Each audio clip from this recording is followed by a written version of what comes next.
going to move on to our final topic of the night, and it's the hashtag WTFU. Where's the fair use? Oh, yes. This thing was going around. A lot of different people talking about it. I had made a video on it.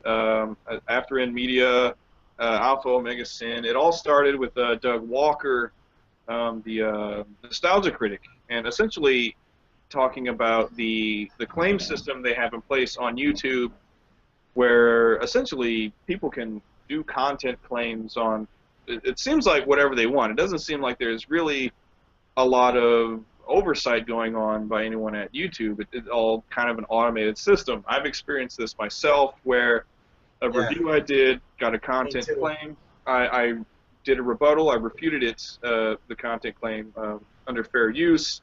When it goes back, didn't actually go to anyone at YouTube. It went to the people who made the claim to begin with. So the person who's making the claim and trying to take whatever little money you're getting, they're the ones responsible for, I guess, deciding whether or not your counter argument is valid or not, which seems really, really unfair.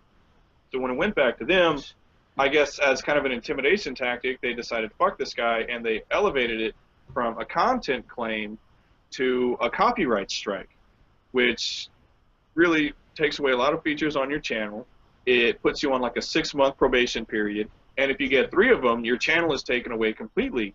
And that's when I said, fuck this, and I knew I was right, so I went ahead and submitted a counter argument again, saying you're wrong, and at no point, there's never any involvement by anyone from YouTube. I've got a copyright strike against me. Like, it's really, like, it's a legal claim. They're taking legal recourse against me, and nobody's getting involved.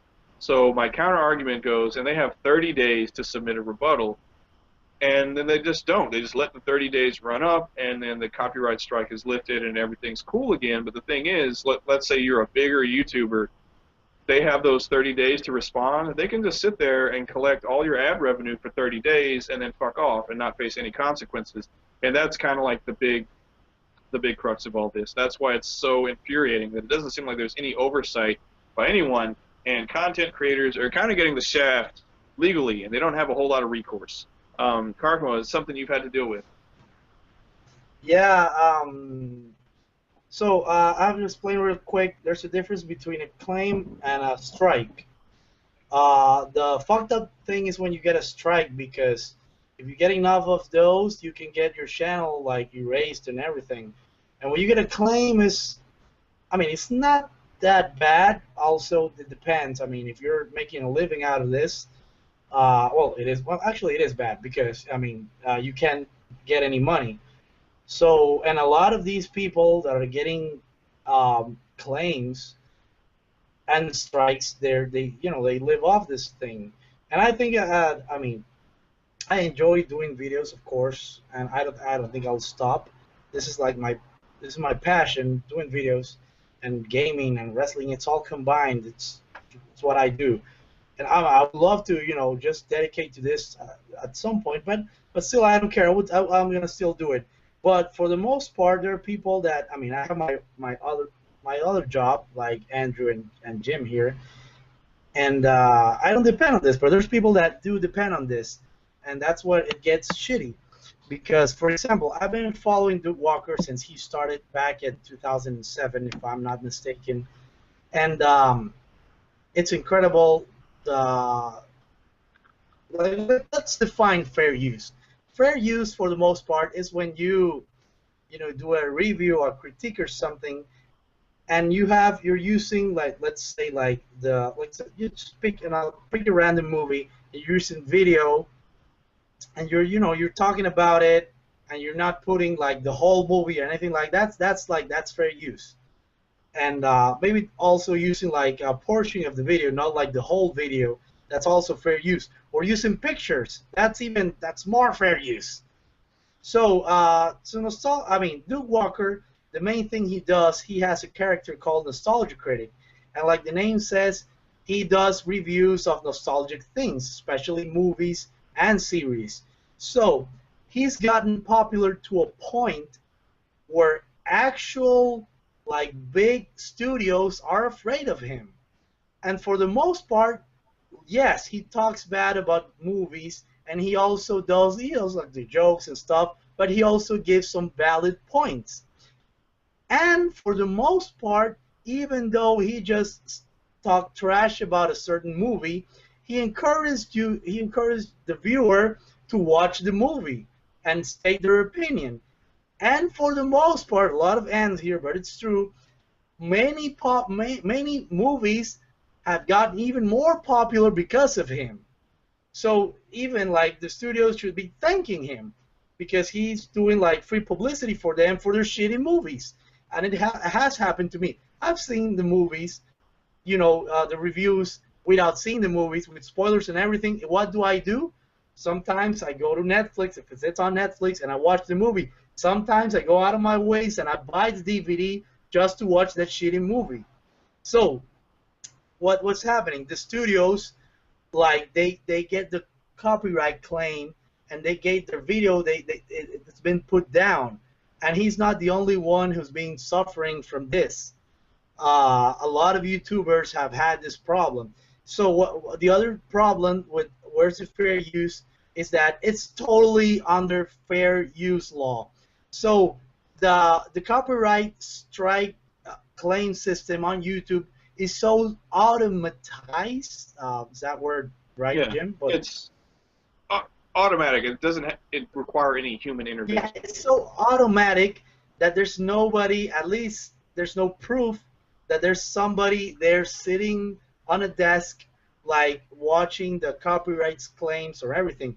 So when you, because it happened to, I'm gonna talk about that in a moment.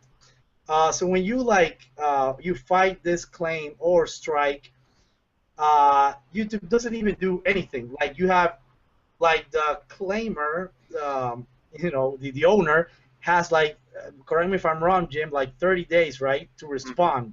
That's right. So they have 30 days to respond, and if they want, they can even, like, oh, you know what I'm gonna do?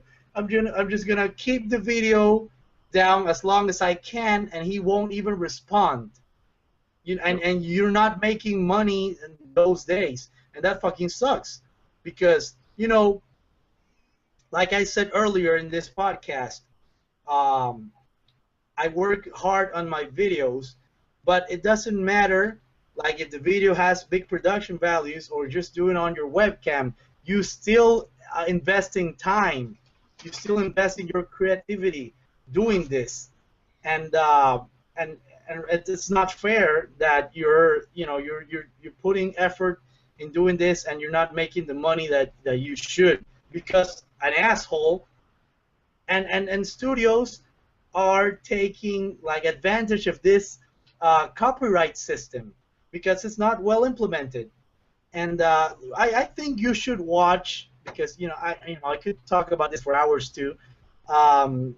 This is not affecting us like really bad, but it will if we don't take control of this, if we don't put our voice out there, so YouTube can know that they can't, that studios shouldn't fuck with us like they're doing. You should watch Duke Walker's videos. He really explains this in much detail, even more than I'm doing right now. So the experience that I had, I'm gonna do real quick. It was one video. It was an interview that I did to two voice actors, Spanish voice actors of Dragon Ball. Yeah, I saw Dragon Ball Z, and I used a portion of material in the video, and I got a strike, I got a claim, and when you could check who does the claim, and when I checked, it was this nobody. It was just this random. Even the name, it wasn't like Toonimation, like Dragon Ball Z something. He had this weird name, and he put a claim on my video, and then I copy and paste and put the name on YouTube, and there was a lot of people like complaining about this, whoever it is, that he wasn't like an official thing. And I was checking today before the stream because I wanted to talk about the guy's name, and it was gone. I'm like, oh, thank God. It was gone because I'm sure like a lot of people complained. Maybe that's what happened. I don't know. And So yeah, that's the thing with fair use. Fair use, we don't have fair use. It's not working out. And that's the thing about internet. Internet was invented because it was like the main thing, the only real freedom of speech we all had around the globe. Like really, you could just go in the internet and say whatever you want. Obviously, it was used for bad things, but like for good things, even for people that are trying to get their message across, their opinions. Now it's not like that anymore. I don't know if you guys remember SOPA. That thing was gonna destroy the internet, and thank God that didn't happen. So now YouTube, there's all people that are really cochinos, like we say in Panama. They're real pigs. That they're putting like complete series and using like music videos and stuff like that, and I don't abide that. I don't think that's good. But what we do, a lot of thousands of people are doing, that's fair use, and I think we should all just keep making streams and videos like this, complaining because we have a freedom of speech that we have to defend. And well, I'm sorry if I talk too long, but really, this really it hit a nerve, and this is my passion. This is our passion, and I don't think I think we should really defend it. I think the main point is that as it is now, it's a very easily abusable system, and obviously there needs to be some kind of reformation. Something needs to be corrected because it is extremely easily abusable. I've gotten claims not only on reviews, which fall under fair use, but I've gotten claims on hard off videos. Some random person is claiming that they own the rights. Hard off videos? Yes, because Really? the music that plays in the hard off stores, that hard off music that is always playing, somebody I guess thinks they own the rights to that music, and so they put a claim on it. When I actually went to check who this person is, it's just like a website somewhere that has music available for download, and one of those songs is the hard off store music. So when I do my hard off videos now, it's all voiceover, and the actual audio from inside the store is very, very low, just to avoid having to deal with content claims. But yeah, so people really can, if there's anything at all visual or audio in your video, regardless of what the context is, somebody out there can claim it, and that's definitely abuse, and that needs to be changed. Andrew, I know this, we talked about this earlier, this doesn't affect you as much because you're not monetizing right now, but you could at least put yourself in the position of someone like a Doug Walker, who has hundreds of thousands of subscribers, and he does videos for YouTube professionally. You can see how much of an impact that could make on his life as far as how he earns his money and stuff, right?